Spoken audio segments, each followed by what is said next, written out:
Good morning, अस्सलाम वालेकुम। Rising Pakistan में आपको कहेंगे खुश आमदीद। मेरे साथ है मोहम्मद शुएब। मेरे साथ है समीन फारूक। राइजिंग पाकिस्तान में आपको कहेंगे खुश आमदीद। वो लोग जो कि नींद पूरी नहीं कर पाते, वो क्या करते हैं नींद के लिए, ये हमारा आज का सवाल, जिससे करते हैं हम अपने इस शो का आगाज। तो सवाल आपसे बिल्कुल नहीं है। नहीं, मेरे से भी सवाल कर सकते चलें, हैं ओके, क्योंकि आपसे भी कर क्योंकि लेते हैं। मेरी नींद कुछ टाइम से बहुत ज़्यादा डिस्टर्ब थी। ओके। सो मुझे शोएब ने रिकमेंड किया कि आप मैग्नीशियम ग्लाइसिनेट का इस्तेमाल शुरू कर ऐड दें, करें इसको अपनी ऐड रूटीन कर में। दें अपनी रूटीन में। मतलब सोने से 2-3 घंटे पहले इसको ऐड करें।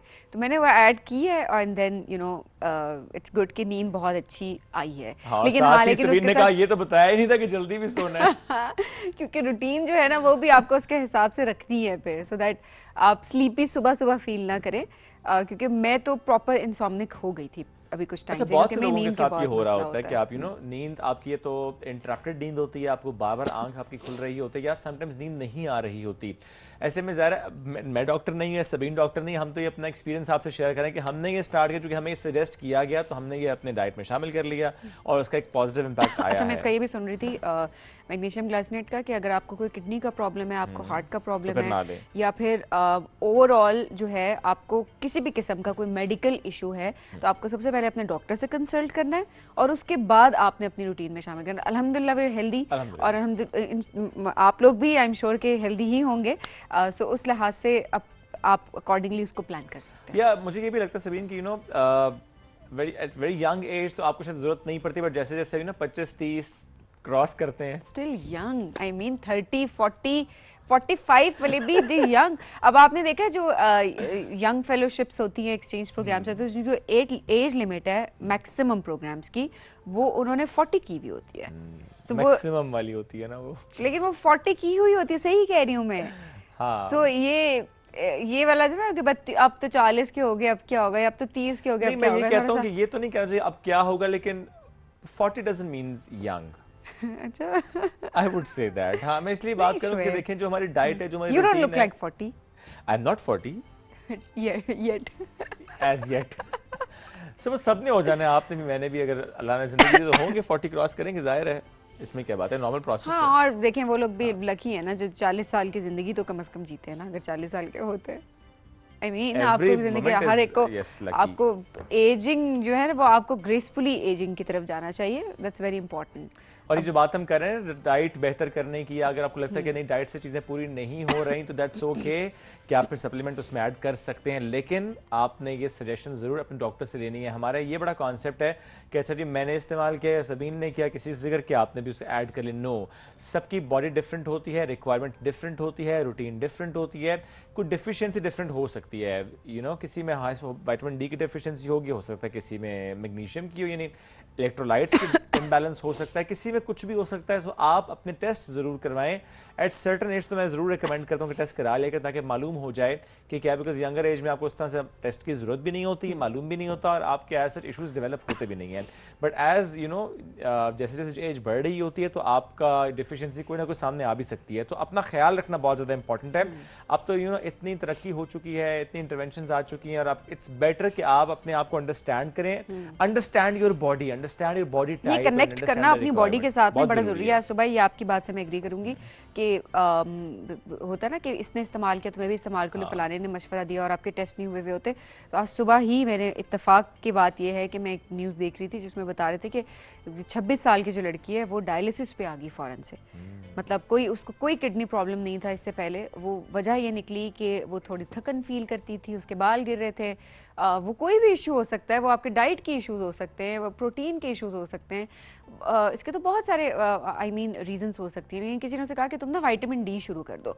क्योंकि डॉक्टर आपको बताता है कि ये इतने mg है, इसकी आपको इतनी डोज हफ्ते में लेनी है। अब जिस तरह एक विटामिन डी का जो कैप्सूल होता है वो रिकमेंडेड ज़्यादा होता है कि वीक में एक दफ़ा, 2 वीक्स में एक बार लेना होता है। सो वो डेली वो लेना शुरू होगी, बगैर पूछे डॉक्टर से उसने डेली लेना शुरू कर दिया। एंड कुछ टाइम के बाद जो है वो उसकी किडनी जो है वो फेल हो गई। सो ये देखिए, क्योंकि वो असल में यही होता है कि कैल्शियम आपकी बॉडी में ज़्यादा डिपॉजिट होना शुरू हो जाता है, एंड देन ऑब्वियसली उसकी वजह से बहुत सारी कॉम्प्लिकेशंस होती हैं। तो इट्स वेरी इंपॉर्टेंट कि कोई भी आपको कोई भी मशवरा देता है उससे पहले, जैसे शुएब ने बताया, कि आपको टेस्ट करवाना है, डायग्नोज कराना है उस चीज़ को, और उसके बाद डॉक्टर के मशवरे के मुताबिक कोई भी सप्लीमेंट या कोई भी दवाई आपने ऐड एब्सोल्युटली, स्पेशली जो विटामिन डी है, कैल्शियम है, आयरन है, जो कि इसकी हम ज्यादा कंजम्पशन देख रहे होते ऐसे हैं। खाते हैं लोग Yes. तो हम जी मल्टीविटामिन खा रहे हैं, इट्स फाइन, खानी चाहिए, जरूर लेकिन खानी इफ इट्स चाहिए। रिक्वायर्ड तो खाएं, हाँ। वरना मत अगर खाएं। विटामिन डी मेरी बॉडी में ऑलरेडी पूरा है हाँ, और और- मैं विटामिन डी डेली खा रही हूँ, तो टॉक्सिस हो जाएगा ना अंदर। एग्जैक्टली, और उसके अच्छी खासी कॉम्प्लिकेशंस होती हैं। बिल्कुल ऐसे ही है। भले बहुत कम लोगों के साथ ये होता होगा, बट होता है, क्योंकि देखिए नॉर्मली ये हम क्या बात करते हैं जी कि लार्जर जो पॉपुलेशन है उसमें विटामिन डी की डेफिशिएंसी होती है। ख़वातीन से मुतालिक हम ये बात ज़्यादा कर रहे होते हैं, एल्डरली पॉपुलेशन से मुतालिक हम ये बात ज़्यादा करते हैं, but still you never know, हो सकता है किसी का विटामिन डी पूरा हो, किसी और चीज़ की कमी की वजह से कोई सिमिलर सिम्टम सामने आ रहा हो, और फिर जब विटामिन डी आपने खुद से इस्तेमाल करना शुरू कर दिया और ज़्यादा इस्तेमाल करना शुरू कर दिया, तो उसके बजाय इसके कि पॉजिटिव रिजल्ट आते हैं वो नेगेटिव रिजल्ट आते हैं। तो ऐसा कोई काम नहीं करना जो कि हमारी बॉडी के साथ जिसका नुकसान हो सके। So you know it's better to get yourself check and then do what is actually required. ये बहुत ज़रूरी है, ये बॉडी के हिसाब से भी ज़रूरी है, अदरवाइज भी you no in routine in your things जिस चीज़ की रिक्वायरमेंट होती है वही करना चाहिए, जिसकी रिक्वायरमेंट नहीं है एडिशनल चीज़ें वो करनी भी नहीं चाहिए। That is something we wanted to talk about. अभी हम बढ़ना एक ब्रेक की तरफ, जब ब्रेक से वापस आएंगे तो हमें बात करनी है मेगा इवेंट से मुतालिक, जिसका आगाज़ आज से हो रहा है, फुटबॉल का मेगा इवेंट। इस पर करेंगे बात ब्रेक के बाद। स्टे विद अस, ये है राइजिंग पाकिस्तान।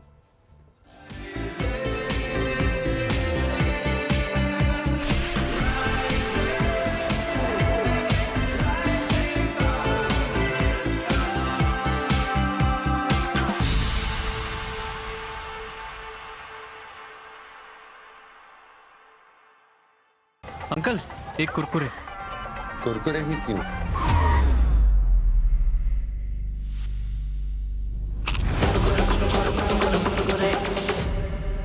वही तो नहीं ना फिर। Crazy for Kurkure. डैड, ये मेरे प्रॉब्लम्स हैं। अगर तुम अपने मामलात अच्छी तरीके से संभालती तो आज राफे तुम्हारे साथ होता।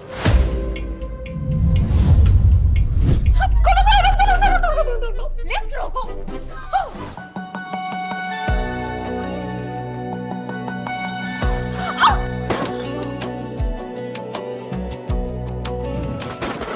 मैंने हमेशा बारिश को देखा है, कभी भीगने का एक्सपीरियंस नहीं किया। जब बारिश होती है ना, हम तो दीवानों की तरह बारिश को एंजॉय करते हैं। बहरहाल होल्ड योर कोर्सेज वरना सब खराब हो जाएगा। सबसे ज्यादा नुकसान सारा का, मैंने उसे बहुत दुख दिए, बहुत तकलीफ उठाई है उसने मेरी वजह से। बस एक तुम ही, बस एक तुम मेरे जीने का सहारा सिर्फ आप है। बेटा, हम सबको उसका सहारा है। इतने अनरोमांटिक तरीके से बोलोगे तो मैं कभी नहीं मानूंगी। बहराम को कंपनी का प्रेसिडेंट बना दिया, और जो मैं 5 साल से इतनी मेहनत कर रही वो सब बेकार जाएगी क्या? तुम्हारे साथ कोई ज्यादती नहीं होने देंगे।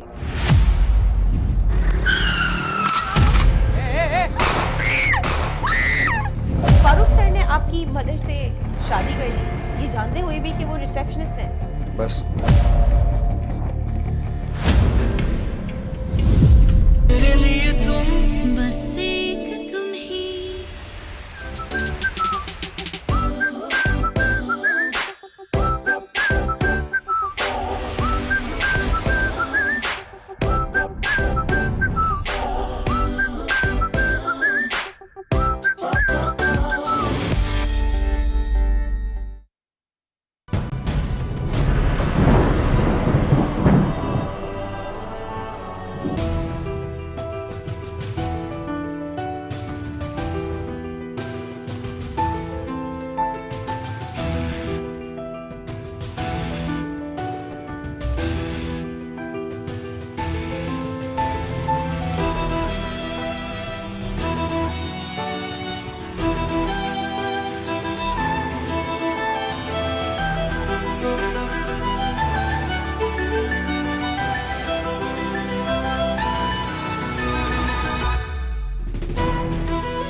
आपको अपने बेटों की याद नहीं आती? खबरदार जो इस घर में किसी ने उनका नाम भी लिया। जवान बेटे इस तरह छोड़कर चले गए, बेयारो मददगार। दुख तो हुआ होगा अम्मा को। ऐसा इमोशनल मैसेज करूंगी कि वहां से भागे भागे आएंगे।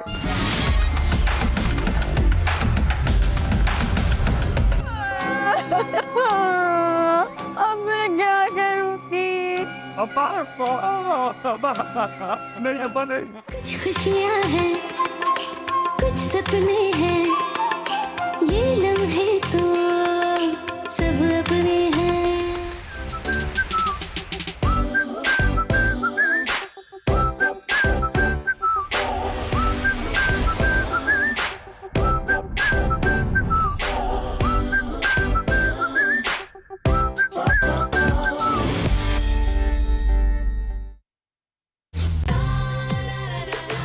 बहुत ही इंटरटेनिंग शो होगा। बेमिसाल अदाकारी, मजबूत शख्सियत और मुनफरिद अंदाज। वन गो में शूट हो रहा था, बस इसकी आदत है। पाकिस्तान को रिप्रेजेंट किया कांस फिल्म फेस्टिवल में। सोचा नहीं था एक रिप्रेजेंटेशन करने गए थे। That was a blockbuster. कहानी कुछ ऐसी थी।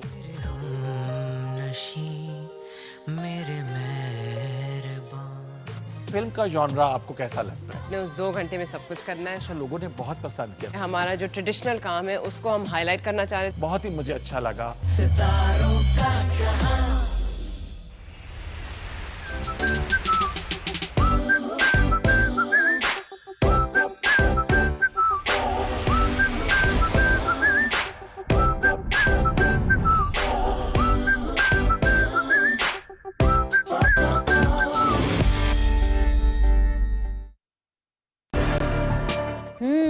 जमाना बदल रहा है।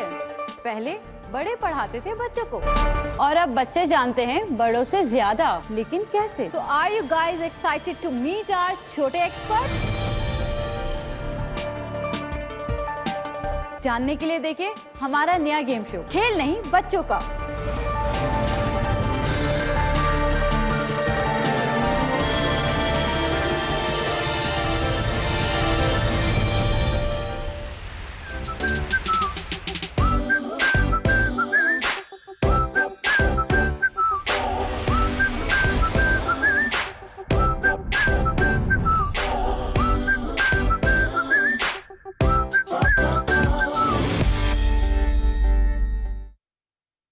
मुझे पता ही था शादी के बाद जिंदगी इतनी हसीन हो जाती है। मुझे पता होता तो मैं बचपन में शादी कर लेता। तुमसे ना मुझे मोहब्बत की बू आ रही है और इस बू से मुझे एलर्जी है। फरहान भाई को कुछ हो गया तो आपके पास बैकअप प्लान है? राजू चाचा का बेटा है ना कामी, उसकी अभी भी तलाक हुई है। मुझे लगता है मुझसे शादी कर ले।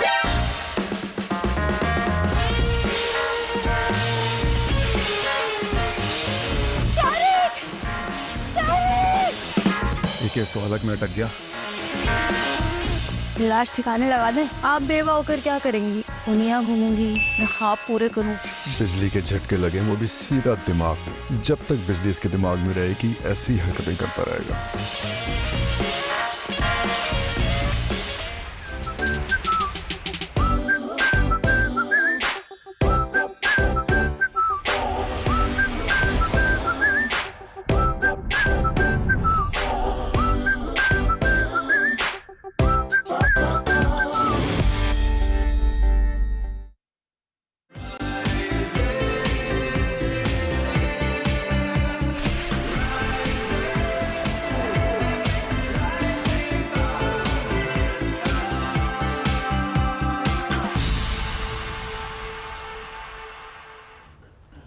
Welcome back. राइजिंग पाकिस्तान में एक बार फिर कहते हैं खुश आमदीद। खेलों की दुनिया की बात करते हैं और सबसे मकबूल खेल दैट इज फुटबॉल, उसका मेगा इवेंट जिसका आज से आगाज हो रहा है। मैक्सिको, अमेरिका और कनाडा की मुश्तरका मेज़बानी में इसका आगाज हो रहा है और इसका जो आगाज है वो मैक्सिको से होना है। इट्स अ बिग इवेंट और इस बार बहुत सी नई चीज़ें इसमें नज़र हमें आएंगी जिससे मुतालिक आज हम बात भी करेंगे इस सेगमेंट में। चूँकि ये जो तारीखी इवेंट है जिसकी हम आज बात करें, जो बड़ा मेगा इवेंट है जिसे पहली बार 48 टीम्स, दैट मीन्स 1248 खिलाड़ी इसमें शरीक हो रहे हैं। और जिस तरह मैंने पहले कहा कि 3 मुल्कों की मुश्तरका मेज़बानी है ये, और इन 48 टीमों को 12 ग्रुप्स में डिवाइड किया गया। हर ग्रुप में जो पहली और दूसरी नंबर पर टीम्स आएंगी वो अगले मरहले में जाएंगी और पहली बार राउंड ऑफ 32 का आगाज़ भी होना है। कई ऐसी टेक्नोलॉजीज मुतारिफ कराई गई जिससे पहले मुतारिफ नहीं कराई गई, बट यू नो पाकिस्तान अगर नहीं भी है उसमें, हमारी टीम नहीं भी, तब भी you know we are very excited for this match, for this tournament actually, क्योंकि फुटबॉल से कनेक्टेड है ना। वे विश के होती एक अलग बात है, बट देन अगेन खेल खेल होता है, उसको सेलिब्रेट करना चाहिए, और स्पेशली इतना जब मेगा इवेंट हो जिसमें हर बार आप कुछ नया देख रहे होते हैं। सो स्पोर्ट्स, उस खेल को हम सेलिब्रेट कर रहे होते हैं। सो आज इस हवाले से बात करते हैं। हमारे साथ मौजूद हैं जी नेशनल फुटबॉल प्लेयर हैं मामा आरिफ। अस्सलाम वालेकुम मामा। वालेकुम अस्सलाम, thank you so much. Excited for today? Very excited actually, because ज़रा जो इस खेल से जुड़ा है वो ज़्यादा एक्साइटेड है क्योंकि आज उसका आगाज होना है, एंड एवरीवन इज एक्साइटेड, जो कि फुटबॉल ज़्यादा शौक से देखते हैं। अब तो हम देखते हैं बहुत क्रेज है फुटबॉल का, जैसे हम उस दिन भी बात कर रहे थे ना कि अभी हमें ग्राउंड्स बहुत ज़्यादा नजर आते हैं फुटबॉल के, not just in main cities, nation wide हमें नजर आते हैं। ओवरऑल भी हमें बहुत सारी सिटीज़ में आप देखें नेशनल ग्राउंड्स हैं। इसके अलावा जैसे कि PFF ने बोला कि वो बहुत सारा एक प्रोजेक्ट शुरू करें जिसमें almost around 100 stadium all over Pakistan. So ये भी एक बहुत बड़ी बात है, looking forward to that. Absolutely. और इससे पहले कि हम इस इवेंट की डिटेल्स में जाएं, वो जो एक कसक है ना हमारी टीम नहीं है, वो बिल्कुल है, जिसके लिए यू नो हर थोड़े अरसे बाद ना एक थोड़ी उम्मीद बनना शुरू होती है कि यू नो आहिस्ता आहिस्ता हम स्टेप ले रहे हैं ताकि हम उस तक पहुंच पाएं। पहले इस पर ज़रा एक कमेंट ले लेते हैं कि एग्जैक्टली इस वक्त पाकिस्तान कहाँ खड़ा हुआ है, and what do you think, you know, और हम क्या करें कि हम पहुंच पाएं फिर यहाँ तक। Many congratulation to all of us, because आपको पता होगा कि डायमंड जुबली टूर्नामेंट जो कि अभी पाकिस्तान टीम खेलने गई थी again against Afghanistan, we scored 2 more goals, we won the trophy, so this is around like I think after 6 years, 7 years, we are winning some sort of a trophy on an international level. That's something very big. So hopefully a lot more chances gonna come now. Ranking भी थोड़ी ऊपर जाएगी तो बहुत कुछ देखने को मिलेगा। तो इंशाल्लाह हमारी टीम भी वहां तक पहुंचेगी। हाँ इंशाल्लाह। I am expecting like FIFA is actually a larger scale. Absolutely. You have to qualify under Asian football confederation, because उसमें अगर हम कहीं पे भी रैंक नहीं करें एशिया में तो हम आगे नहीं जा सकते। Very true. So that's what. अच्छा, अब ओवरऑल किस तरह से अरेंजमेंट्स को आप देख रही हैं? क्या कुछ नया होने जा रहा है इस मरतबा? लोग किस तरह से एक्साइटेड हो मजीद? I feel like कि ये जो वर्ल्ड कप होने वाला है it's gonna be very controversial. I don't know if you have seen a lot has happened already. There was a one जो रेफरी थे एक जो कि सोमालिया से बिलोंग करते हैं, उसामा उनका नाम है। He was, अगर वो पार्टिसिपेट करते, he was selected as a referee. अगर वो पार्टिसिपेट करते तो he must have been the world youngest referee to ref in the matches World Cup. But उनको वीज़ा ही नहीं दिया गया। On the airport उनको डिपोर्ट कर दिया गया। So you see like in USA. So there are a lot of other things. But ये क्यों हुआ? It's you know what's going on. कोई भी रीजन हो सकती है। कोई भी रीजन हो सकती है because obviously जब आप But it's like you know it's more about related to the what is conflict we are having over here. Okay अच्छा, इसके अलावा और कौन कौन सी चीज़ें जो कि अभी यू नो डेवलप हो चुकी हैं? बिकॉज अभी देखिए आज तो पहला दिन है उसका, बट जो आपने एक इंसिडेंट पहले रिपोर्ट हुआ, और कौन कौन सी चीज़ें जो पहले बहुत सारी ऐसी हैं। अब जैसे आप देखें कि ईरान की टीम जितने भी सपोर्टर्स हैं they are not allowed to buy a ticket, so this is something also very drawback. That means you're making sure कि ऑडियंस में ऐसे लोग ना, which is very crazy, you know. After all everybody love the game, it's a game. ये वो game है कि जिसमें एशिया से कह लें, इंटरनेशनल, यूरोप, ये वो जहाँ पे भी आप देखें पीपल लव दिस गेम।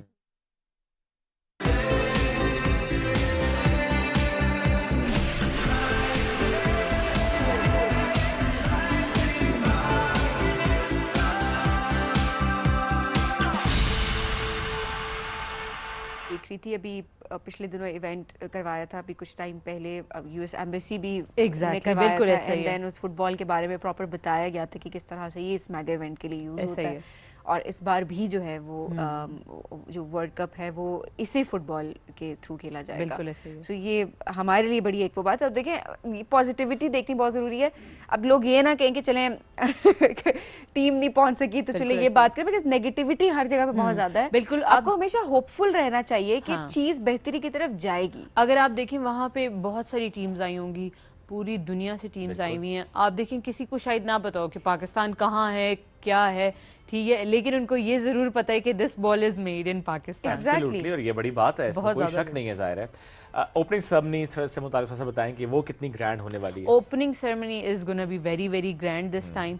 जैसे कि हम देखते हैं अक्सर नेशनल बास्केटबॉल एसोसिएशन के जितने भी मैचेस होते हैं, हम हमेशा देखते हैं कि हाफ टाइम में एक शो किया जाता है, जिस शो के अंदर like all the big performer comes and then they perform, so it's dance performance, a lot of other things, but this time same idea they have introduced in football कि अब जब half time होगा, half time बिल्कुल half time का time थोड़ा लंबा कर दिया और उसके बीच में there is another half time show. तो दिस इज आल्सो समथिंग, ये बेसिकली है यूएसए का कल्चर, हाफ टाइम शो, क्योंकि हम देखते हैं यूएसए बास्केटबॉल में after every half time we see Shakira coming, we see LJ coming and performing, so they are bringing that sort of concept now to this game also, which is pretty good कि players को recovery का time मिल जाएगा in between that, audience will be happy। बड़ी ज़रूरी है ना, yes, audience will be happy, yeah, and this time if you see last time ऐसे होता था कि हम सिर्फ 2 या 3 जो होते थे आर्टिस्ट उनको परफॉर्म करता हुआ देखते थे, but this time we got 2-3, even Nora Fatehi, then we have a Shakira, then LJ, Dua Lipa, so like there are still a lot Shakira का नाम जैसे ही आता है ना तो हमारा ध्यान जाते सीधा फुटबॉल की तरफ। बिल्कुल ऐसा ही है, एक बड़ा सिग्नेचर स्टाइल उनका ऐसा ही है। the song Waka Waka, which is also one of the very top listed song, और वो कोई भी बच्चा सुनता है, अगर उसको फुटबॉल में इंटरेस्ट है नहीं है तो उसको पता है ये गाना फुटबॉल के लिए बना हुआ है। कभी छोटे बड़े इवेंट्स में भी हम देखते हैं वो गाना जरूर बिल्कुल ऐसा ही है, ऐसे ही एक फुल ऑफ स्पिरिट गाना है वो, अगर आप देखें इट्स वेरी जॉयफुल। एब्सोल्युटली। क्या जिस तरह क्रिकेट को हम देखते हैं कि पाकिस्तान में हम सेलिब्रेट कर रहे होते हैं इवेंट्स को, या स्क्रीन्स हो रही होती हैं यहाँ पे, क्योंकि फुटबॉल पे भी हम देखते हैं अभी कल्चर डेवलप हो गया है, स्क्रीन्स लगी होती हैं और लोग सपोर्ट कर रहे होते हैं। How do you see this culture in Pakistan now? From Karachi में तो खैर बहुत ही ज़्यादा है इसमें हम देखते हैं, लेकिन अदरवाइज भी हम देखते हैं कि अब ज़्यादा है कि स्क्रीन्स लगती हैं रेस्टोरेंट्स में और लोग इन्जॉय कर रहे होते हैं। This is actually a very wonderful question, because आप पहले ऐसे होता था, बहुत कम सी टीम्स होती थी जिनको लोग देखने के लिए जाते होते थे, कहीं इक्का दुक्का स्क्रीनिंग होती थी। अब तो बहुत ज़्यादा, अगर आपने देखो वीडियोस चल रही हैं, लियारी में प्रॉपर प्रिपरेशन की गई है, मैं कहता हूँ जश्न का समय है, ऐसा ही है, देखिए प्रिपरेशन की गई है।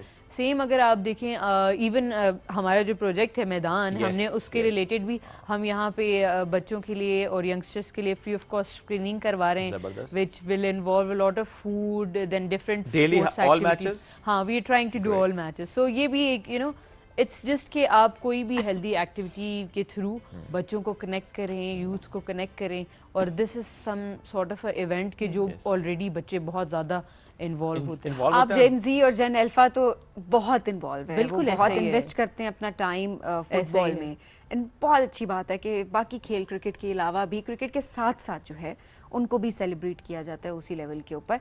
एंड हम सब बड़े एक्साइटेड हैं, एंड आई एम श्योर आप भी एक्साइटेड हैं ओपनिंग सेरेमनी के लिए और जो मैगी बाकी मैचेस के लिए, बाकी मैचेस के लिए एंजॉय करेंगे सारे फुटबॉल को। एग्जैक्टली। हम बहुत शुक्रिया प्रोग्राम में ज्वाइन करने के लिए। नाज़रीन, हम बढ़ेंगे एक ब्रेक के जाने, स्टे विद अस।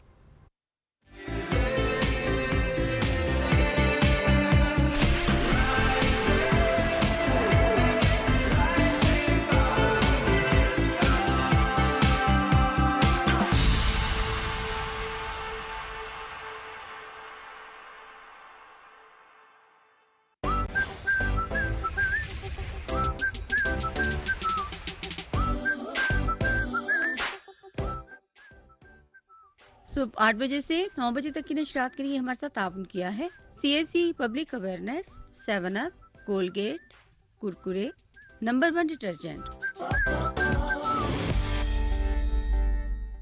अंकल, एक कुरकुरे। कुरकुरे ही क्यों? सीन कुछ ऐसा है कि कुरकुरे का कॉर्न से बना क्रंची कड़ाका मिर्ची मसाला मेरी टेस्ट बड्स को पीक मेन कैरेक्टर एनर्जी देता है। कुरकुरे का signature gold flavour serving only wins, और मैं अपने कड़ाका एरा में क्रेजी।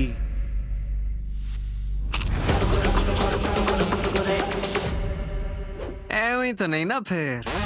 Crazy for Kurkure. कमाल है, संडे को भी तुम्हारी हाजिरी लगी हुई है और हॉलीडेज में भी एक एब्सेंट नहीं। भाई कमाल हो गया, क्या कमिटमेंट है पढ़ाई के साथ। Thank you sir, thank you. Ranjha साहब, एक तो आप जब रांझा साहब कहती हैं ना जी, मैं समझता हूँ कि मैं असल रांझे में तब्दील हो गया हूँ। हम सारे पढ़ाई के मारे, रिस्क यहाँ भाई रिस्क है प्यारे, होंगे फिर भी वारे न्यारे वारे न्यारे वारे न्यारे। चलती है जो हमारी यारी, आज तेरी कल मेरी बारी, लव के टेस्ट की फुल तैयारी। तू बन जा हाँ बन जा, मेरी जाना बन जा मेरी तू अब गुड लक। ओ भैया गुड लक मैं तेरा गुड लक सर जी गुड लक।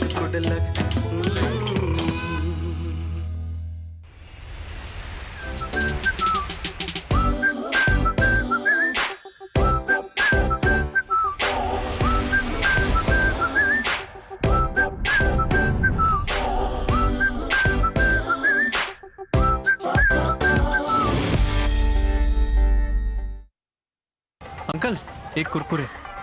कुरकुरे ही क्यों?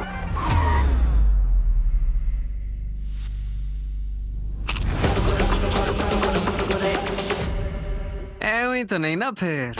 Crazy for Kurkure. एक्स्ट्रा चीज?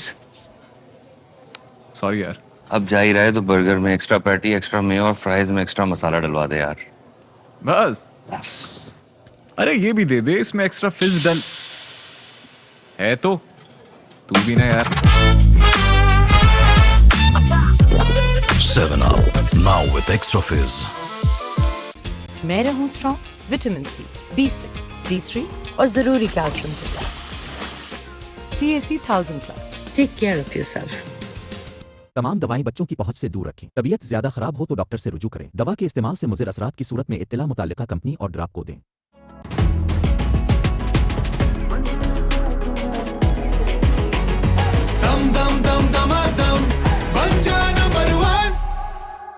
मेरा लेमन मैक्स बार कम घुले ज्यादा चले। क्यों? यकीन नहीं आता तो खुद देख लें। दूसरे बार बहुत जल्दी घुल जाते हैं, जबकि मेरा लेमन मैक्स बार सबसे कम घुले, तभी तो सबसे ज्यादा चले। लेमन मैक्स बार कम घुले ज्यादा चले।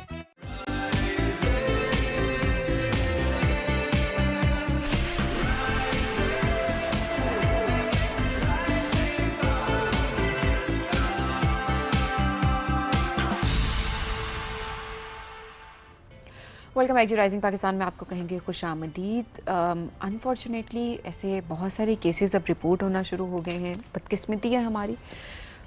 एसिड अटैक्स, अच्छे खासे एसिड अटैक्स हम देख रहे हैं कि किस तरह से उसकी तादाद बढ़ती जा रही है। कहीं रिपोर्ट होते हैं, कहीं रिपोर्ट नहीं होते। रिसेंटली एक वाक़या हमारे सामने है जिस पे हम बात कर रहे थे, डॉक्टर महानूर का वाक़या। लेकिन इससे पहले अब देखिए ये कितने सख्त कवानीन बनाने की ज़रूरत है, ऐसी सज़ाएं देने की ज़रूरत है कि कोई ये इस तरह का जुर्म करते हुए, इस तरह का किसी पर जुल्म करते हुए वो बहुत मरतबा सोचे, 1000 मरतबा सोचे और किसी की हिम्मत ना हो। और ज़ाहिर है सोशल मीडिया पे भी हम देख रहे थे कि लोग इसी बात की अपील कर रहे थे और हर जगह पर यही ट्रेंड था कि इनको कतन छोड़ा ना जाए, कहीं पर भी इनके साथ नरमी ना बरती जाए। और ऐसे ही इससे पहले जो एक केस था कि खातून पर तेज़ाब जो है वो फेंका गया था। एक जो मुजरिम था अब्दुल मनान, कम उम्री की बुनियाद पर उसने ज़ाहिर है एक नरमी की अपील दायर की थी, उसको रिजेक्ट कर दिया गया है सुप्रीम कोर्ट की तरफ से और उस सज़ा को बरकरार रखने का फ़ैसला किया गया है। और सुप्रीम कोर्ट ने ये तारीख़ी फ़ैसला दिया है कि हाई कोर्ट तेज़ाब फेंकने के केसेस का ट्रायल हर सूरत में 4 माह के अंदर अंदर उसको मुकम्मल करेंगे। और इसके अलावा जो आम शहरियाँ हैं, आम शहरी जो हैं, उनको तेज़ाब की जो खुली फ़रोख्त है उस पर मुकम्मल पाबंदी जो है वो आयद की जाएगी। अच्छा, ये क्यों इम्पॉर्टेंट था? क्योंकि लोग यही बात कर रहे थे, माइंडसेट पे तो काम करना ही करना है कि इसके पीछे मतलब ऐसी क्या बात है जो कि इंसान को इस लेवल तक लेकर चला जाए कि वो तेज़ाब फेंक दे किसी के मुंह के ऊपर, किसी की पूरी ज़िंदगी जो है उसको ख़राब कर दे, उसको बर्बाद कर दे। इस चीज़ के ऊपर तो काम करना है, लेकिन एट द सेम टाइम हमें इस जुर्म को रोकने के लिए ये भी कितना ज़रूरी है कि हम ऐसे कवानीन बनाएं कि आपको वो चीज़ मुहैया ना हो। या प्रॉपर आपको उसके लिए आपके पास एक लीगल वे हो या कोई एक ऐसी प्रिस्क्रिप्शन हो, या ऑब्वियसली अब जिस तरह से आगे देखा जाएगा कि तेजाब कैसे मिल सकता है, किस काम के लिए मिल सकता है, ताकि मजीद जिंदगियां जो हैं वो ख़राब ना हो सके। एब्सोल्युटली, आज इस मौजूद में हमें बात भी करनी है क्योंकि सुप्रीम कोर्ट की जजमेंट और वहाँ के जो रिमार्क्स हैं बहुत अहम होते हैं, और आइंदा आने वाले दिनों में जिस तरह से पॉलिसी में हम उसके इनकॉर्पोरेशन देखते हैं, आज हमें उस पर बात करनी है। हमें ज्वाइन किया है एडवोकेट सुप्रीम कोर्ट हैं आलिया ज़रीन साहिबा। इस मौजू पर आज हम उनसे गुफ्तगू करेंगे। अस्सलाम वालेकुम जी, कैसी हैं आप? Thank you so much, I am good. I am so glad that I am here with you. Thank you so much जी, बहुत शुक्रिया। थोड़ी जो गाइडलाइंस हैं सुप्रीम कोर्ट की बड़ी इंपॉर्टेंट है, हम चाहेंगे इसी से आगाज़ करते हैं क्योंकि बहुत से वाक़े जैसे सबीन ने जिक्र किया, बिकॉज रिसेंट जो वाक़या है उसने हमें सबको एक दफ़ा पर झंझोड़ के रख दिया है, कोयटा का डॉक्टर महानूर का वाक़या। अब जो और ऐसे केसेस जो कि स्टिल चल रहे हैं, उसमें हम देखते हैं जजमेंट्स आ रही होती हैं, रिमार्क्स आ रहे होते हैं, और ये सबसे इंपॉर्टेंट आई थिंक इसमें शायद ये है कि खुलेआम फ़रोख्त पे पाबंदी आयद कीजिए। थोड़ा सा बताएं कि गाइडलाइंस क्या क्या आई हैं, क्या रिमार्क्स हैं डिफरेंट केसेस में जो कि आप देख रही होती हैं। अच्छा, एक तो आई थिंक एसिड अटैक के बारे में पहले भी कवानीन मौजूद थे, लेकिन हमारे यहाँ implementation is the real problem. Supreme court ने अभी ये किया है कि एक तो इम्प्लीमेंटेशन के अंदर जो गाइडलाइन पहली और मेरा ख्याल है वो फॉरमोस्ट है, वो ये है कि immediate I think conclusion of the matter, जिसमें आपने इवन डॉक्टर महानूर केस के अंदर भी देखा कि उसमें I believe that whatever was the reason, I would not justify, लेकिन वो zero tolerance policy state ने show की है कि this is not going to be tolerated in any manner। तो I think वो जो suo moto लेकर सुप्रीम कोर्ट ने cognizance लेकर कहा है कि no, still वो चाहे law enforcement है, they should not take things into their hands, और एक through process of court जो आपका सिस्टम है उसमें 4 महीने के अंदर अगर आप उसका ट्रायल करके कंक्लूड कर देंगे तो उससे पब्लिक का वो जो ट्रस्ट है वो भी बहाल हो जाएगा, और जो रिलीफ है आई थिंक वो फॉर पीपल, आई थिंक वो रिलीफ बहुत मैटर करता है। एसिड अटैक के विक्टिम्स के लिए मुझे नहीं लगता कि शायद इवन सज़ा देना is not enough, that is not enough. So what supreme court has decided कि आप वो पैरामीटर्स वो आप फॉलो करेंगे, उसकी सेल के ऊपर, परचेज के ऊपर, वो उन्होंने बाकायदा जो है वो पॉलिसी गाइडलाइंस बना दी है, और ये भी गवर्नमेंट को जो है वो कह दिया कि आप ये पॉलिसी जो है वो इनको डिवाइस करें कि किस तरह से जो है वो तेज़ाब की सेल परचेज, ये कहीं पर जो है वो नज़र आता है कि ओपन पाकिस्तान के अंदर आपको पता है कि it is very convenient to purchase anything from anywhere. Even I think very unfortunately अगर आप कोई अनलॉफुल चीज़ भी लेने के लिए जाते हैं तो रास्ते मौजूद हैं, तो उसको रेगुलेट करने के लिए उन्होंने एक पॉलिसी मैकेनिज्म वो दे दिया।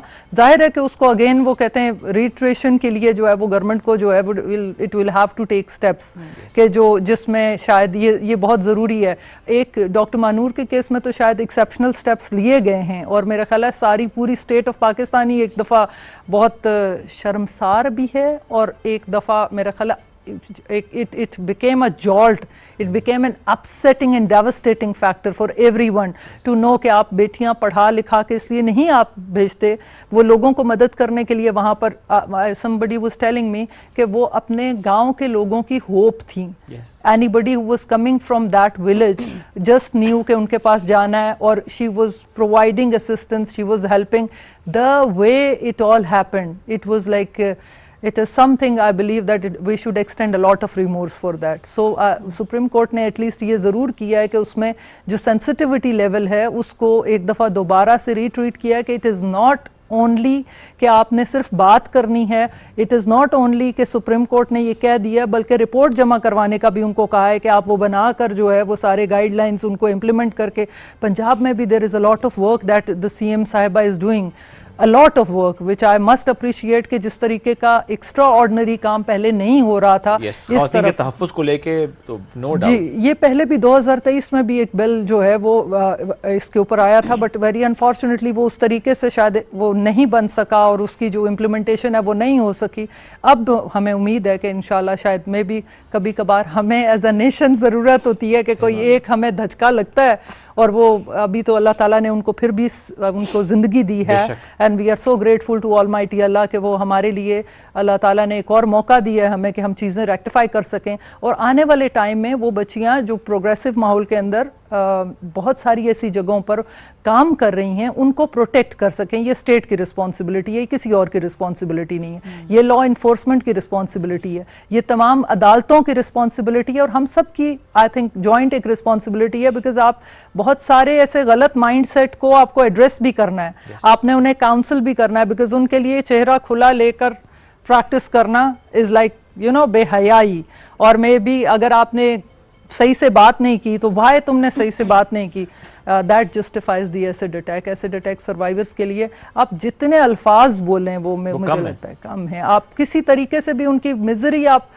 मुझे अभी भी डॉक्टर महानूर का वो लफ्ज़ नहीं भूल रहा जो उन्होंने पहली चीज़, once she was being brought to the emergency, what she stated was like, मैं ठीक हो जाऊंगी ना, that is something what we should know, कि मैं ठीक हो जाऊंगी। हम सब ख़वातीन के लिए ना, how do you look is something really important। सही बात। and the way it has happened, I believe, खुदा ना करे कि फिर कभी ऐसा कोई वाक़या हो। अभी बल्कि कल ही कोई मुझे बता रहा था कि लाहौर में प्रॉब्ली फैमिली कोर्ट के अंदर किसी खातून ने किसी मर्द पर जो है वो एसिड अटैक फेंक दिया है, which is also I think way too disappointing, कि अगर आप इनटॉलरेंस का कहीं हम गलत हो रहे हैं जिसको रेक्टिफाई करना मुझे लगता है कि ज़रूरी है, कि जहाँ पर इनटॉलरेंस शायद इस लेवल पर चली गई है कि फैमिली अगर टूट गई या ब्रेकअप हो गया या डिसोल्यूशन ऑफ मैरिज हुई है, वहाँ पर लोगों के दरमियान में शायद ये नहीं बर्दाश्त का जो है वो एलिमेंट, अदम बर्दाश्त इस हद तक बढ़ गई है। रिजेक्शन की जहाँ तक बात है ना, वो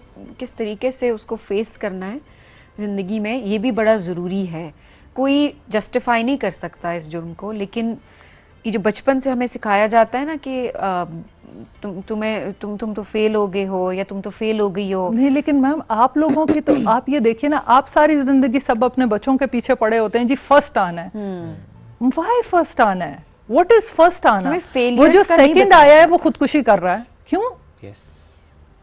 Can't you understand that? मतलब I believe that if he is learning something, this is important. ये first आना is nothing. Do not pressurize your children. ये एक जगह पर आपने कहीं जाकर, learning is not on, learning is learning knowledge. आप इंफॉर्मेशन के एक रेले के अंदर बैठे हुए हैं, आप उस इंफॉर्मेशन के रेले में बिल्कुल सेंस नहीं कर पा रहे कि हम ही में से कुछ लोग they have started acting abnormal. सही बात है, और पता भी नहीं आ रहा है, ये ज्यादा दुख की बात आपको है। उन साइकोटिक्स का बिल्कुल आइडिया नहीं है आपके प्रोफेशनल लाइफ में। आप इवन बहुत अच्छी किसी जगह पर, मैं अदारों के नाम नहीं लूंगी, sometimes when you handle those people you say I believe that you should get a therapy. मुझे लगता है कि क्यों नहीं आप किसी साइकियाट्रिस्ट के साथ। एंड मुझे याद है one of my client got offended with this notion. I said जितना आप इस चीज पे जिद कर रहे हो, आई थिंक आप एक सेशन ले लो, यू विल फील बेटर। और ये सोसाइटी के लिए भी ज़रूरी होगा। इससे पहले आपने बात की ना, और सबीन ने भी जो इस पर एम्फसाइज किया, ये जो रिजेक्शन फेस नहीं करते, आपने कहा, बड़ा अच्छा कहा। आई थिंक ये इतनी छोटी सी बात से स्टार्ट हो जाता है जब आप प्रेशराइज करते हैं अपने बच्चे को कि आप फर्स्ट क्यों नहीं आए और आपने टॉप क्यों नहीं किया। And it is not just coming from the parents actually, it is coming from the school, it's coming from teachers, label करते हैं। एक्सटेंडेड फैमिली से भी प्रेशर आता है, सोसाइटी से भी प्रेशर आता है, ट्यूटर से भी प्रेशर आता है, हर तरफ से प्रेशर उस बच्चे के ऊपर है। बच्चों का एक सेक्शन बना दिया जाता है, सो कॉल्ड, जिनको कहा जाता है नालायक बच्चे। दूसरी साइड भी देखिए ना, आपको सभी बहुत कमाने वाले चाहिए, आपको बहुत पैसा चाहिए। अच्छा, कभी कभी मेरा दिल चाहता है कि उनको लेके जाऊं, रोहतास दिखाऊं कि भाई people, this is just a moment that you are living in, and when it is going to end, there is nothing that you are going to take along. Absolutely. So आप इसको रियलाइज करें कि life is worth living it. It's not एक वो जो exercise हम सब ने किया है, ये जुल्म अपने साथ जितने भी लोग हैं, कि हम सब की एक्सपेक्टेशन ये है कि बहुत सारा पैसा कमाना है, इररिस्पेक्टिव वो कहाँ से आना है। अगर किसी ने एक बार ना कर दिया, क्यों मुझे ना किया? ये ज्यादा बड़ा मसला ना कि इररिस्पेक्टिव ऑफ के कहां से कमाना है और ना क्यों कर दिया है। ये दोनों बातें बड़ी आप मुझे ना नहीं कर सकते because I am a lawyer and you know, मैं आ गई है ना अंदर के, बस मुझे कैसे इनकार कर दिया। Ego eccentric, I think very unfortunate state of affairs. मैं बहुत सारी जगहों पर, बहुत सीनियर जगहों पर ये कहती होती हूँ कि अगर ना साइकिक इवैल्यूएशन हो तो हम में से बहुत सारे लोग शायद डिसेबिलिटी क्लॉज में चले जाएं। हम शायद नहीं डिफेंड कर सकते खुद को, बिकॉज बहुत सारे हमारे काम ऐसे हैं। ये नहीं है, समटाइम्स स्ट्रेस होता है, समटाइम्स अनफॉर्चुनेट आपकी कोई फैमिली लाइफ डिस्टर्ब्ड है, आप इक्वल एक्सपेक्टेशन आप नहीं रख सकते। वर्क प्लेस पर भी कंपैशनेट आप फीलिंग्स देते हैं कि ओके ठीक है, इसका भी घर का कोई ऐसा मसला चल रहा है, इसको थोड़ा सा स्पेस दीजिए। This is how we have to go, otherwise you can not stop. हमने सबसे पहले वो कहते हैं ना, उस सोर्स को एड्रेस करना है कि ये एसिड अटैक्स के पीछे है क्या, क्या साइकी है जो इस जगह पर लेकर जा रही है। वो लड़का भी है ना, the one who risked his life to protect, बचाया, वो भी तो मर्द ही है। वो भी ये अपब्रिंगिंग का सारी गेम है कि किस तरह से आप तरबियत करते हैं अपनी औलाद की। हमने इतना, मैं सॉरी टू से बट मैं हमेशा ये बात कहती हूँ, हमने लड़कियों पे इतना फोकस करना शुरू कर दिया कि लड़की ने क्या पहनना है, कैसे बोलना है, कैसे बैठना है, किससे मिलना है, कौन सा प्रोफेशन चूज़ करना है, ज़िंदगी में उसने कहाँ जाना है। हमने लड़कियों पे इतना फोकस करना शुरू कर दिया कि हम ये भूल गए कि हमें अपने लड़कों को इंसान बनाना है, एक अच्छा इंसान बनाना है। ये उन पे फोकस ही हट गया बिल्कुल कि अच्छा, उनको भी तो सिखाना है कि मुझे रिजेक्शन ज़्यादा सिखाना है, ये ज़्यादा ज़रूरी है। मुझे इसकी एक और साइड भी नज़र आती है, वो ये है कि पाकिस्तान का ना एक अपना स्पेसिफिक कल्चर भी है। आपको मैं बताऊं, पाकिस्तान के some of the men are, I think those we should be very proud, like उनका conduct and specially youth. I am very surprised जब हम लोग वो स्टार्ट प्रोफेशन, ओह यस, और देयर वे ऑफ कंडक्टिंग, मैं बहुत जगहों पर पढ़ा भी रही हूँ, देख भी रही हूँ, जहाँ उनका जो तरीक़ेकार है, लाइक अगर उनकी कॉलीग के बारे में आप बात करेंगे गलत और वो फॉरन no no no this is inappropriate ma'am, ऐसे नहीं होना चाहिए, which is very, I believe ये जो कॉपरेशन, ये जो आप एक्सेप्टेंस है कि नहीं ये उसका स्पेस है, खातून है, उसको थोड़ा सा रिस्पेक्ट एक्सटेंड। अभी भी हम कहीं पर खड़े हों सारे और आदमी बैठे हुए तो वो उठ के जगह छोड़ देते हैं। यूरोप में आपको ये नहीं मिलेगा, this is still in Pakistan. अब है क्या उसमें, हमारे यहाँ ना आपके मुल्क में जो कोई बाकी सब चीज़ों से बिल्कुल वो कहते हैं ना फारिग हो जाए और बिल्कुल वो जिसको आप दबा दबा के बेचारा वो IQ लेवल भी नहीं था, कुछ भी नहीं था, वो बच्चे जो जाकर आपके टेररिस्ट बनते हैं, आप उनको ज़बरदस्ती वो आप इसका भी बैकग्राउंड अगर देख लीजिए, the one who has committed, even जिसके बारे में ये सुप्रीम कोर्ट की जजमेंट भी अपहेल्ड हुई है, आप अगर उन आई थिंक जो वो कहते हैं ना परपेट्रेटर्स को आप अगर पढ़ें तो आपको समझ में आएगा कि ये वो सप्रेस्ड चिल्ड्रन हैं जिनको ना ड्यू अटेंशन दी गई, जिनको वो कहते हैं ना फैमिली तो आपने बढ़ा ली, 4-6 बच्चे पैदा कर लिए, आपके पास रिसोर्स नहीं है, आप उनको नहीं की ना, बिल्कुल नहीं कर सोसाइटी को एक अच्छा इंसान देना है, ये तो कोई सोचता ही नहीं है ना, ये बड़ी इंपॉर्टेंट चीज़ है। अच्छा, एक और चीज़ जो मैं अभी पढ़ रही थी वो ये कि ये भी अदालत ने कहा है कि जो तेज़ाब हमले के जो मुतासरीन हैं उनको माजूरी सर्टिफिकेट देने की हिदायत की है, एंड देन जॉब कोटा सरकारी, इस हवाले से बताइए। बिल्कुल। अच्छा, जो हमारे एसिड विक्टिम्स के लिए सुप्रीम कोर्ट ने बड़ा क्लियरली, अगेन मैंने कहा ना, पॉलिसी डिवाइस कर दी है कि आप जो है वो उनको अकोमोडेट कैसे करेंगे, बिकॉज जाहिर सी बात है एक जो ओवरऑल आई थिंक एक आपकी लाइफ का एक 50% चीज़ तो आप एक ट्रॉमा है, which the trauma word is very common these days for, I think एक छोटी सी भी कोई चीज़ होगी तो the kids use, I believe that this is what trauma really look like. Some acid victims, when I met them, they were like lacking the opportunity of job. Supreme Court ने ये कहा कि preferably आपने उनको कोटा पर accommodate करना है। इससे पहले भी हमारे हाई कोर्ट की एक जजमेंट मौजूद है जिसमें जो है वो एसिड विक्टिम्स के बारे में बड़ा क्लियरली जो है वो ये कहा गया था कि उनको आप जॉब्स में अकोमोडेट करें, मैरिट को थोड़ा सा रिलैक्स करके कंपैशनेट ग्राउंड्स पर आपने उनको जो है वो इंक्लूसिव रखना है, आपने इन विक्टिम्स को जो है वो इंक्लूसिव रखना है। तो मेरे हिसाब से ये सुप्रीम कोर्ट का ये स्टेप्स जो है वो बड़े खुशाइंद हैं इस हिसाब से कि आप वो जो हमारा पहले ये फोकस रहा है कि हम सिर्फ सोशल एस्पेक्ट पर उसके बात करते थे, अब ये लीगल एस्पेक्ट पर भी जो है वो बड़ा जोर देकर उन्होंने ये इस वजह से भी देखिए एक फैक्टर इसमें ये भी शामिल है कि हमारे यहाँ भी एक्सेप्टेंस नहीं है, नहीं दी जा रही होती स्पेस, चाहे कितना ही कोई टैलेंटेड क्यों ना हो। और मैं इसमें बहुत अप्रिशिएट करूँगी मुसरत मिसबा साहिबा को कि किस तरह से वो भी सपोर्ट करती हैं, किस तरह से उन्होंने एसिड विक्टिम्स को, उन बच्चियों को तरबियत दी, उसके बाद वो अपना रोज़गार कमा रही हैं। और इसी तरह से और बहुत से इदारे जो कि काम कर रहे हैं, जिस मर्जी लेवल पे काम कर रहे हैं, लेकिन कहीं ना कहीं वो सपोर्ट कर रहे हैं, एक्सेप्टेंस है कि नहीं ज़िंदगी में ये ट्रॉमा उनको फेस करना पड़ा, लेकिन उनकी ज़िंदगी यहाँ ख़त्म नहीं होनी चाहिए। अपने लिए वो कमा भी सकती हैं, अपनी फैमिली को भी सपोर्ट कर सकती हैं, अपनी ग्रोथ के लिए भी वो आगे बढ़ सकती हैं। सो ये बेसिकली ये एक फैक्टर इसमें भी शामिल जी है। जी, इसमें ये फैक्टर भी, और मेरा ख्याल है पाकिस्तान को भी इस हवाले से बहुत सारे ममालिक के अंदर अगर आप देखेंगे तो एसिड विक्टिम्स के लिए न सिर्फ वहाँ पर अलहदा से ऑर्गेनाइजेशन इंस्टीट्यूशंस है बल्कि फाइनेंशियल सपोर्ट है, सो दैट वो जो कॉस्मेटिक सर्जरी, अब तो बहुत सारी चीज़ें जो है वो यहाँ पर ये एक ऐसी चीज़ है जिसको देखने की बड़ी ज़रूरत है कि those victims also need the financial assistance. और जो हमारे सपोर्टिव, आपको पता है कि पाकिस्तान चैरिटी में we are very proud of this fact कि चैरिटी में Pakistan is someone I think magnanimous, तो why not to bring that to the victims also, ताकि उनकी जिंदगियां हम वापस उसकी तरफ लेकर आ सकें। और आलिया साहब, जब हम प्रोटेक्शन ऑफ वुमेन की बात करते हैं, जरा देखिए उसमें डिफरेंट इंटरवेंशंस जो कि हमें करनी है और हम कर भी रहे होते हैं।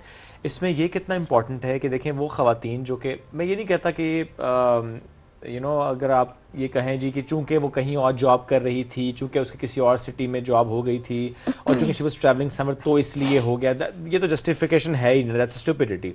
बट स्टिल प्रोटेक्शन के पर्सपेक्टिव से ये जो तबादले होते हैं स्पेशली शादी के बाद, वर्किंग वुमेन है, शादी को उसका तबादला कहीं हो गया है, तो एक नेचुरली ख़वातीन थोड़ा सा डिस्कम्फर्टेबल होती भी हैं और हमारा थोड़ा माशरा भी ऐसा है कि हम थोड़ा सा परेशान फिक्रमंद भी होते हैं।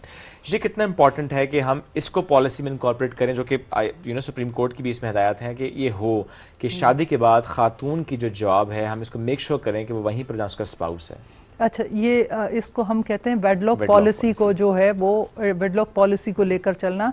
पहली इसमें जो आपके जस्टिस मजहर साहब हैं सुप्रीम कोर्ट की, उनकी पहली जजमेंट आई, फिर उसके बाद आयशा मलिक साहिबा ने बड़ी डिटेल्ड जजमेंट दी और उसमें वो इस हद तक चली गई, उन्होंने कहा कि प्राइवेट तमाम अदारों को चाहिए कि वेडलॉक पॉलिसी को आर्टिकल 135 के कॉन्सोनेंस में देखें और इसको फैमिली लाइफ को प्रोटेक्ट करने के लिए, और ख़वातीन को जो आप नेशनल स्फेयर में कहते हैं ना इंक्लूजन उनका मैंडेटरी है कि अब ऐसा है ना कि घर में सिर्फ अगर मर्द कमा रहा है तो गुजारा नहीं चलना, तो ख़वातीन को साइकोलॉजिकल स्ट्रेस या उस चीज़ से बचाने के लिए आयशा मलिक साहिबा की वो जजमेंट बड़ी मज़ेदार जजमेंट है मुबशिर ज़फ़र की। लेकिन उस जजमेंट में बल्कि सुप्रीम कोर्ट ने ये डिक्लेयर किया कि जो अब एक बेंच स्पेशल कॉन्स्टिट्यूट कर दिया कि वेडलॉक पॉलिसी के मैटर्स को वो देखेगा।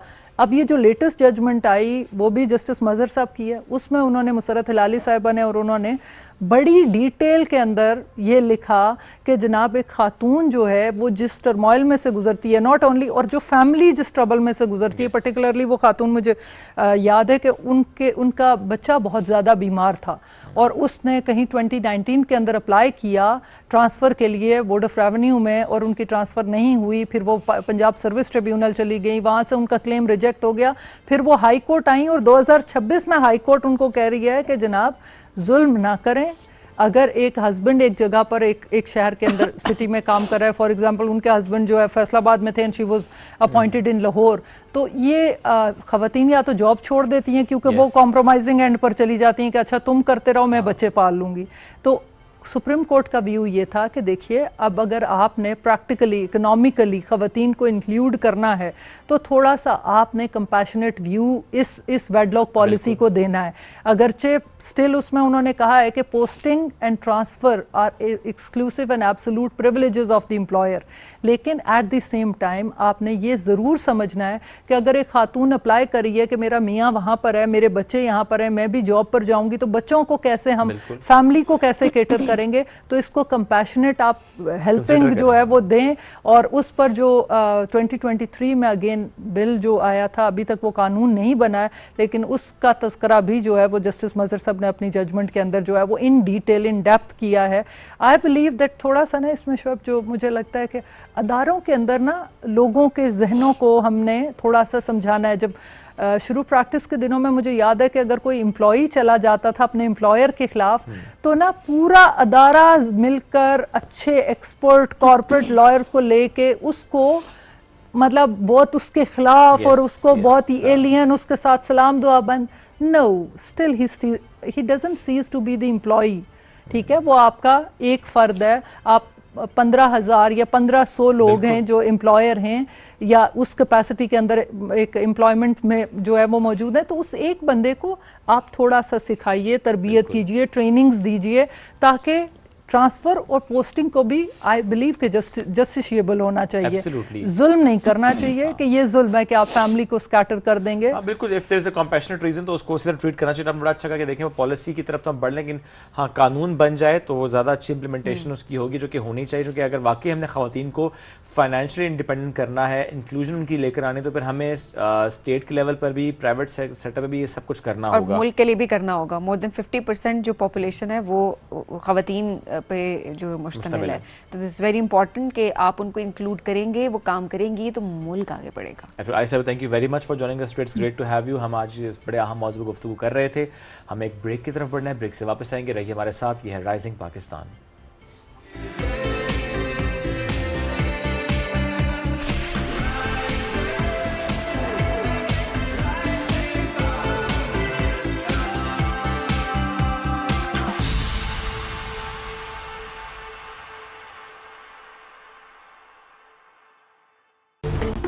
पाकिस्तानी खाने ज़बान पे लगे तो छूटते नहीं हैं, और अगर कपड़ों पे लगे तो वो कोरमे को आउट ऑफ साइट कर देगा।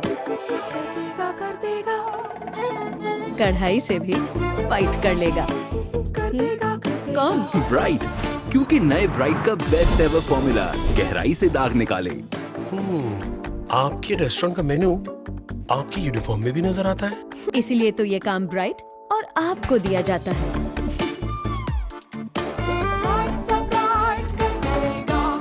मैं रहूं strong vitamin C, B6, D3 और जरूरी कैल्शियम के साथ। CAC 1000+। Take care of yourself. तमाम दवाएं बच्चों की पहुंच से दूर रखें। तबीयत ज्यादा खराब हो तो डॉक्टर से रुजू करें। दवा के इस्तेमाल से मुज़िर असरात की सूरत में इत्तला मुताल्लिका कंपनी और ड्राप को दें। मैंने खाया। आ जाओ सब। खींचो खींचो। कर दिया दिल पे जादू, तुझे देख के दिल पे तीर चले रहे न दिल पे काबू। बहुओं के हाथों में दम है। पूरे खानदान के कपड़े मैले हो गए हैं, ये सरदर्दी क्या कम है? बहुत कम है मेरे बोनस ट्राई स्टार के सामने। बनाए झाग ज्यादा, निकाले दाग ज्यादा, कपड़े धोए सबसे ज्यादा। वही रस्साकशी एक बार और होगी। सोच लो, इस बार बहुओं के साथ उनकी सास भी होगी। वाह क्या बात है बोनस की। अंकल एक कुरकुरे। कुरकुरे ही क्यों? सीन कुछ ऐसा है कि कुरकुरे का कॉर्न से बना क्रंची कड़ाका मिर्ची मसाला मेरी टेस्ट बड्स को पीक मेन कैरेक्टर एनर्जी देता है। कुरकुरे का signature gold flavour serving only wins, और मैं अपने कड़ाका एरा में क्रेजी।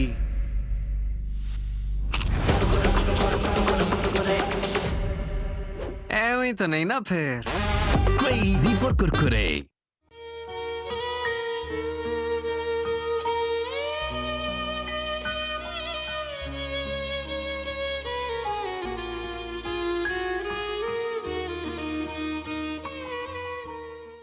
अंकल एक कुरकुरे। कुरकुरे ही क्यों?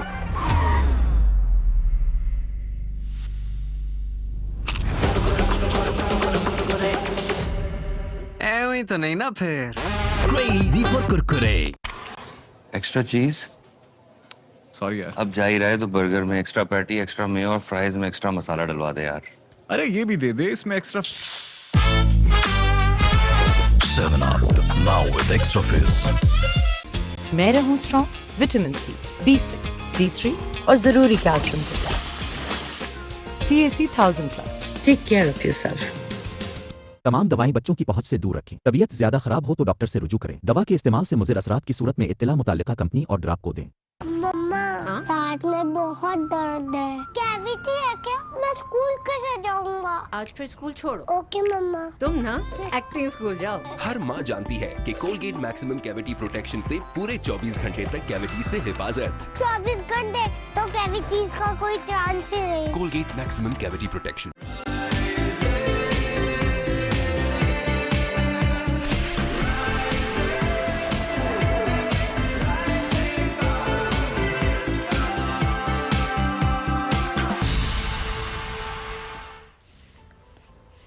Welcome back. मुशायरा हो और फिर मज़ाहिया मुशायरा हो तो जो एक चीज़ कांस्टेंट है और होनी चाहिए वो है डॉक्टर इनामुल हक जावेद साहब। उनके बगैर वो महफिल अधूरी है, वो मुशायरा अधूरा है, वो फिर चाहे पाकिस्तान में हो रहा हो या चाहे बाहर हो रहा हो। बिकॉज माशाल्लाह माशाल्लाह बड़ी कामयाबी समेटी है, उन्होंने अपना नाम बनाया, अपना पाकिस्तान को रिप्रेजेंट किया। Absolutely we honour that he is with us today in this show. Doctor Inamul Haq Javed साहब चूँकि बहुत से इदारों में माशाल्लाह रह चुके हैं, सर्व कर चुके हैं, वो चाहे अल्लामा इकबाल ओपन यूनिवर्सिटी हो, मुक़तदरा कौमी ज़बान हो, इदारा अदबियात हो, इस तरह से बहुत से और इदारे। और अगर कोई शो भी ऐसा हो जहाँ पर आपको एक एलिमेंट ऑफ सरकाज़म चाहिए हो तो उनके बगैर वो अधूरा है literally. So let's welcome him. अस्सलाम वालेकुम डॉक्टर साहब, कैसे हैं? वालेकुम अस्सलाम और इनाम नवाजी का शुक्रिया। आपने बहुत ही ज़रा बढ़ के तारुफ नहीं सर, मैं तो अभी भी बड़ा इख्तिसार से काम लिया है। और ये जो पीटीवी है ये और ये सुबह के शो हैं, यही बुनियादी तौर पर मुझे भी आगे ले। अरे क्या बात है, क्या बात है सर। ये वो भी ज़माना था जब मैं वहाँ बैठता था और यहाँ कोई और बैठा होता था। सर क्या पता हम भी ये ज़माना देख लें। याद आता है ना। क्या पता कभी ऐसा हो कि हम भी वहाँ बैठे हम कहें कि यकीनन ऐसा हो। अल्लाह सबको सलामत रखे जी। बिल्कुल सर, आपने संजीदा शायरी से आगाज किया था एंड देन मजाक की संजीदा से ही किया था, फिर संजीदगी से मजाक की तरफ आ गए, संजीदगी से मजाक की तरफ आ गए। बड़े इंटरेस्टिंग जुमला। या यूं था, संजीदा शायरी से आगाज के फिर शादी हो गई। और फिर ये तो वैसे उल्टा होना चाहिए था कि पहले मजाक था और उसके बाद संजीदगी आगे जिंदगी में। फिर संजीदगी से मजाकिया शायरी की। असल में इसकी भी वजह ये कि इस्लामाबाद जब मैं यहाँ आया तो एकेडमी ऑफ लेटर्स में था, उसके चेयरमैन थे जनरल शफीकुर रहमान साहब। लाहौर में मेरी दोस्ती सबसे ज़्यादा यानी मेरे बड़े भाइयों की तरह हैं अताउल हक कासमी साहब। माशाअल्लाह। यहाँ आए तो महल्लेदार बन गए सरफराज शाहिद, सही ज़मीर जाफरी साहब, सही और इधर अनवर मसूद साहब थे। तो वो खरबूजे को देख के माहौल ही ऐसा मिला, फिर आपको माहौल ऐसा मिला तो वो। पर ज़्यादा एंजॉय कौन सी आपने शायरी को किया, मजाक को ज़्यादा एंजॉय किया या संजीदा शायरी को? अब मैं कहता हूँ ये संजीदा शायरी जो है ये मेरी पहली शादी थी। अच्छा। और वही कामयाब शादी होती है। और जो मज़ाहिया शायरी है ये दूसरी शादी थी। और वो जो बेगम है वो तीसरी। लेकिन मुझे फिक्रा मुकम्मल कर लेंगे कि लेकिन दूसरी शादी ने मुझे खुशहाल बहुत रखा। पूरी दुनिया की सैर कराई, जहाँ घूमे, कभी कराची जा रहे हैं, कभी यूएसए जा रहे हैं, कभी और खाने हर तरह का। और बाज़ औक़ात तो मैं कहता हूँ कि मेरा जो एक एक कता है, एक एक कता वो पता नहीं 50-50 लाख रुपया मुझे कमा के दे चुका है। अब तो देखें ना हमारे रेट भी 60-70 हज़ार हो गए लोकल मुशायरों के। तो वो ज़माना जब बिल्कुल ही कम था, 3,000-4,000 रुपया, बहुत पुरानी बात कर रहा हूँ, तो उस वक्त से चल रहे हैं वो। तो वो मज़ाहिया शायरी तो चल रही है। अल्लाह का शुक्र है मैं संजीदा शायरी में भी ठीक ही था, लेकिन बहरहाल इस पे थोड़ा ज़रा ये कम थे ना, इसे किल्लत थी, अक़लियत में थे, कम थे। तो जब कम होते हैं तो फिर ये ज़रूर है कि मैंने चूँकि मुहक्किक नक़ाद भी था, फिर कंपेयर भी था, ऑर्गेनाइज़र भी था, तो बहुत सी चीज़ें थी। तो मैंने मज़ाहिया शायरी के फ़रोग़ के लिए बहुत काम किया उस ज़माने में। वो जब मैंने ये पीटीवी से जो किश्ते ज़ाफ़रान चला, असल में तो वही उसी ने फिर इसको पूरा शेप अप किया। बिल्कुल ऐसा ही है। तो उसके लिए आगा साहब से मैं एमडी साहब से बहुत, ज़मीर साहब के तवस्सुत से भी, ख़ुद भी ज़ाती वो ख़ुद शौक़ रखते थे, तो कहते रहते थे हम कि जी मज़ाहिया में। मैं एक प्रोग्राम यहाँ टीवी पे करता था साझा पंजाबी का, तो उसमें मैंने 2 मज़ाहिया मुशायरे पंजाबी के कराए, वो छोटे छोटे पंजाबी का प्रोग्राम, तो उर्दू का नहीं था। रेडियो पर भी जो प्रोग्राम मैं करता था तो रेडियो रावलपिंडी से रेडियो की तारीख़ का पहला मज़ाहिया मुशायरा जो है, तो कंपेयर भी मैंने, वो चूँकि मैं था ना ऑर्गेनाइज़र था, कंपेयर भी था, तो वो कहने लगे कि जी फिर जब मैं कहता मज़ाहिया मुशायरा तो उन्होंने कहा कि आप फिर अरेंज करें और सारा। तो इतने लोग थे ये कोई, तो यहाँ से भी जो किश्ते ज़ाफ़रान चला तो सारी काविश थी, और वो फिर बुनियाद थी मज़ाहिया शायरी के फ़रोग़ की। और उसे ज़मीर जाफ़री साहब कहा करते थे कि ये ज़ाफ़रानी शायरी का जो है ना ये उरूज का दौर है। उस वक्त फिर ये पीटीवी ने ईद, ख़ास तौर पे छोटी ईद, बड़ी ईद, ये 2 मुशायरे, और फिर उस वक्त दिलावर फ़िगार हयात थे, ज़मीर जाफ़री साहब, इनायत अली खान, बड़े बड़े। तो वो एक प्लेटफार्म मिला, और जब यहाँ से थ्रैश मिला पीटीवी से, तो ये पीटीवी मैं कहता हूँ मज़ाहिया शायरों का जो है ये शोरूम है। हाँ, नर्सरी है, शोरूम है। अगर किसी और चैनल पे जाएं तो हमें बहुत पैसे मिलते हैं, लेकिन ये शोरूम है जहाँ ये यहाँ ना आए तो फिर कुछ भी नहीं। खरीदारों के आना ही पड़ेगा। नहीं शायरी पे आ जाते मेरा ख्याल है, क्योंकि वक्त बड़ा मुख्तसर है हमारे पास। आई रिमेंबर एक और शो में जब आपने वो एक मंडी से मुताल्लिक पंजाबी शायरी पढ़ी, बड़ा हमने एंजॉय भी किया था उसको, खरीदार और वो नो व्यापार के बकरा मंडी पंजाब, बड़े ज़बरदस्त। आज क्या सुनाएंगे जी हमें? आज मैं आपको 1-2 संजीदा चीज़ें छोटी छोटी सुना देता हूँ और एक आध नज़म सुना देता हूँ। बिल्कुल ठीक है। तो संजीदगी के में ये था कि अदावतें जो किसी की अदू से ख़त्म हुई, अदावतें जो किसी की अदू से ख़त्म हुई, जहाँ कहीं भी हुई गुफ्तगू से ख़त्म हुई, जहाँ कहीं भी गुफ्तगू से ख़त्म हुई, डिबेट से, मुकालमे से। और दिल फ़क्र कनात में कलंदर से बड़ा हो, और ज़र्फ़ की हद ये कि समंदर से बड़ा हो। वाह वाह। ज़ाहिर की बड़ाई कोई मानी नहीं रखती, दरअसल बड़ा वो है जो अंदर से बड़ा है। वाह। तो इस तरह की मेरी शायरी थी। और अब मैं एक आपको नज़्म सुना देता हूँ, मरीज़ और मसीहा। ठीक है। लेकिन उससे पहले शायद मैं एक कथा आपको सुनाऊँ। जी जी। कि ये जो कि ताज़ा ही है, एक आध दिन का ही, कि शुगर हो आजकल बड़ी कॉमन है। शुगर हुई तो उसका परहेज़ दीदनी था, शुगर हुई तो उसका परहेज़ दीदनी था, खुराक में से उसने कर दी थी आउट शुगर। खुराक में से उसने कर दी थी आउट शुगर। गन्ने के जूस वाले को दिया यूं उसने आर्डर, मुझे 2 गिलास दे दो विदाउट शुगर।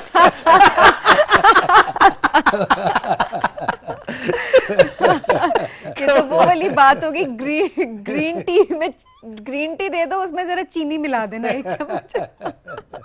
नहीं, लेकिन ये तो वाकई बड़ा वो है ना कि कोई जाए जाके के गन्ने वाले को, यार 2 गिलास juice without sugar, sugar free गन्ने का जूस।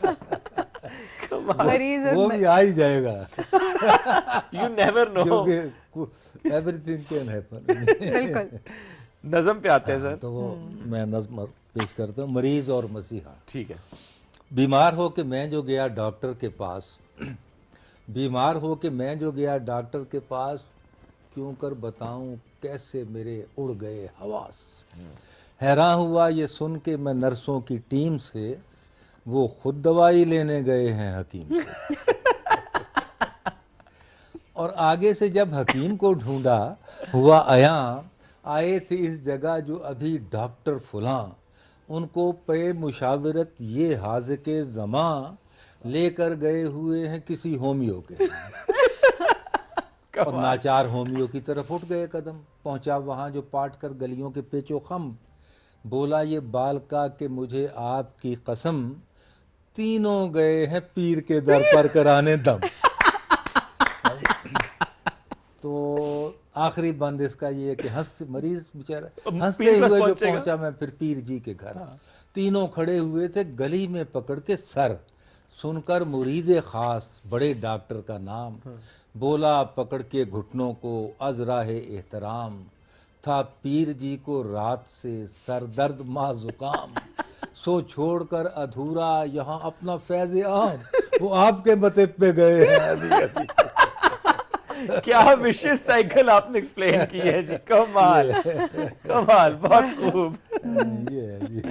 अच्छा डॉक्टर साहब, किसी मुशायरे में हो, किसी यूनिवर्सिटी के इवेंट पे हो, मुझे एक माहौल होता है वो ज़्यादा डिफाइन करता है आपको कि अच्छा ये नज़म मुझे पेश करनी चाहिए। बिल्कुल, इसे कहते हैं माप साइकोलॉजी, और I am specialist of that. माशाल्लाह। कि जब आप स्टूडेंट्स को वो शायरी जो मैं यूनिवर्सिटी में सुनाता हूँ यहाँ नहीं सुना सकता, एक हर सेंसिटी है, माहौल है, सुबह का टाइम है, मुशायरा शाम की, तो वो आप बाहर जाते हैं, मिसाल के तौर पर अगर आप यहाँ पे महंगाई का और बजट अभी और दूसरी चीज़ को करेंगे ना तो लोग उसको एंजॉय करेंगे।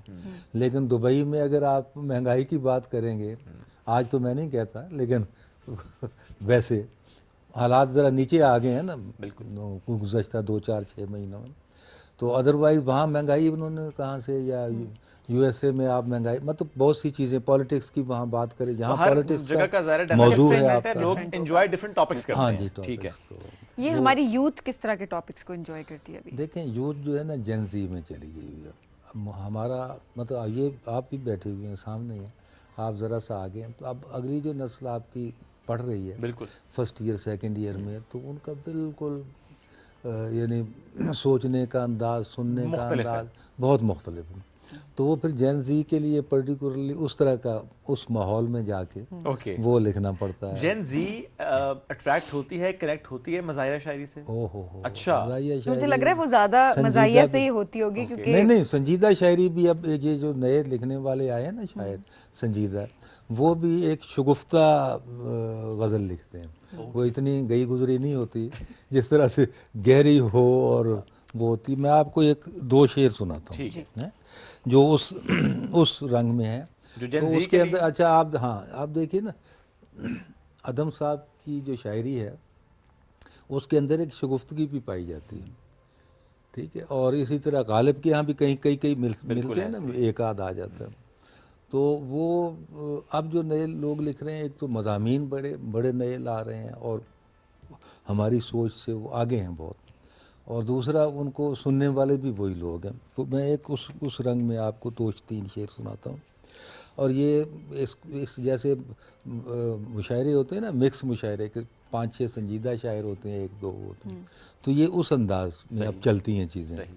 तो जाकर वहाँ पे दाल जो अपनी गली नहीं, ये अब उनके लिए आपके लिए, जाकर वहाँ पे दाल जो अपनी गली नहीं, लगता है जिसमें जाना था ये वो गली नहीं।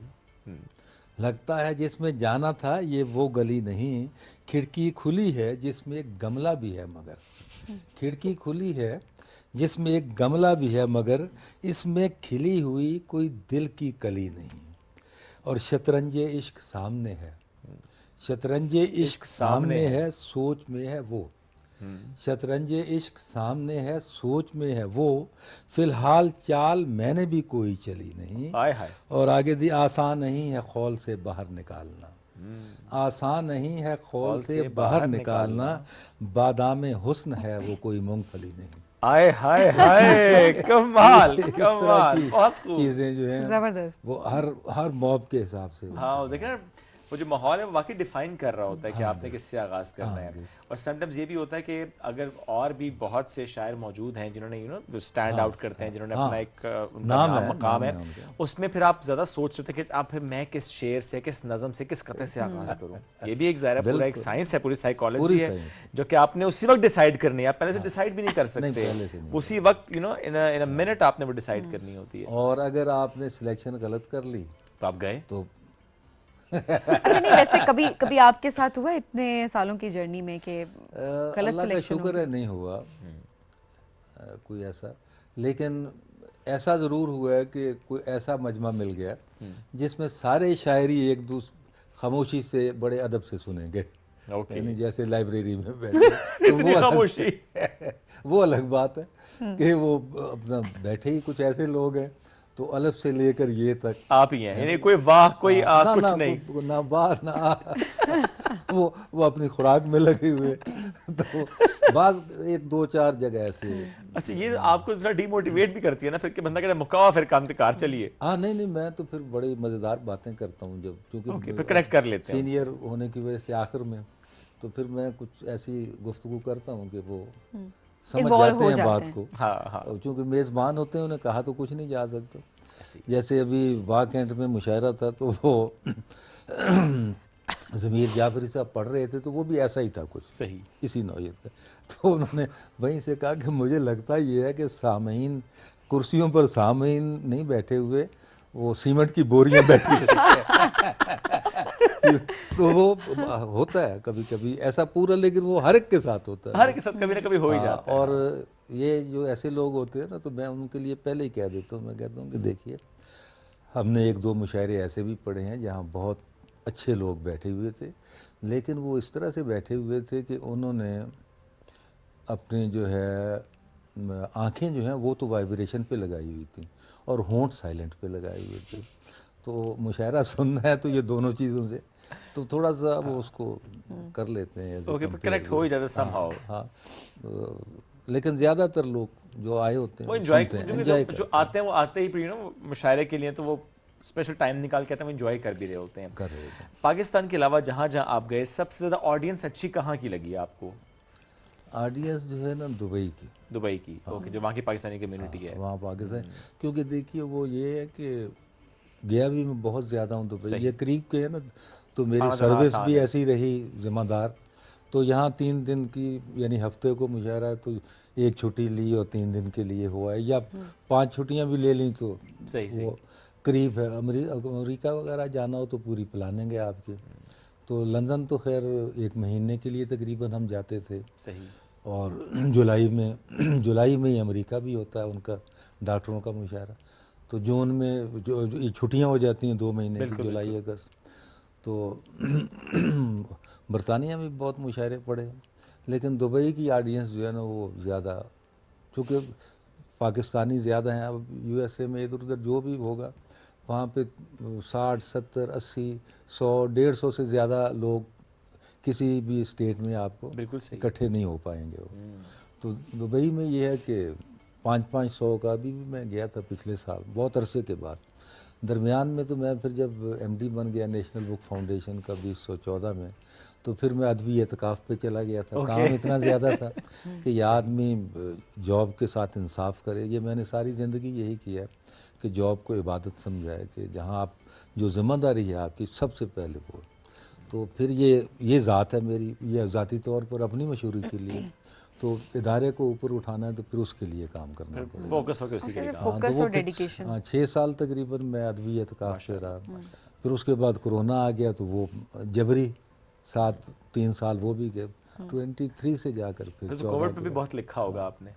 बहुत, वो तो पूरी किताब ही लोगों ने और भी लिखा, मैंने भी लिखा, क्योंकि कोविड में ये था कि आदमी फिर कुछ भी नहीं कर